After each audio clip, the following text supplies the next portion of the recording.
हाल ही में भारत ने एक नई उच्च गति की ट्रेन को आयात किया है, जिसे पेंडोलिनो ट्रेन कहा जाता है।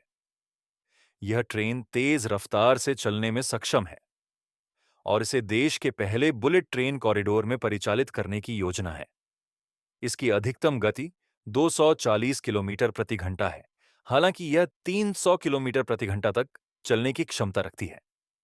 इस परियोजना को भारतीय रेलवे के लिए एक बड़ा कदम माना जा रहा है, क्योंकि इसकी रफ्तार जापान की प्रसिद्ध शिंकासेन बुलेट ट्रेन के करीब है, जिसकी शीर्ष गति 320 किलोमीटर प्रति घंटा है। अब तक भारत में शिंकासेन जैसी हाई स्पीड ट्रेनों को जापान से आयात किया जाता रहा है। हालांकि पेंडोलिनो ट्रेन की रफ्तार थोड़ी कम है, लेकिन यह तकनीकी दृष्टि से भारतीय रेलवे में एक अहम भूमिका निभा सकती है। वर्तमान में इस ट्रेन का एक सेट भारत में लाया गया है और भविष्य में अन्य सेट्स के आयात की योजना पर काम हो रहा है। इसके साथ ही भारत अन्य देशों से भी कई हाई स्पीड ट्रेनें मंगवा रहा है। इनमें जापान की शिंकासेन के साथ अब पेंडोलिनो भी शामिल हो चुकी है। इसके अलावा सरकार की योजना है कि मुंबई पुणे जैसे प्रमुख मार्गों पर मैगलेव तकनीक वाली ट्रेनों का संचालन किया जाए। मैगलेव विश्व की सबसे तेज ट्रेनों में से एक है, जिसकी गति 600 किलोमीटर प्रति घंटे तक पहुंच सकती है।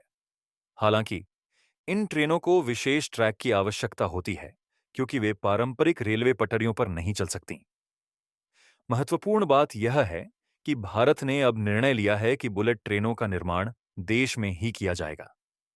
पहले योजना थी कि जापान से 18 बुलेट ट्रेन सेट्स आयात किए जाएंगे, लेकिन अब इस निर्णय को बदलते हुए स्वदेशी निर्माण पर जोर दिया गया है।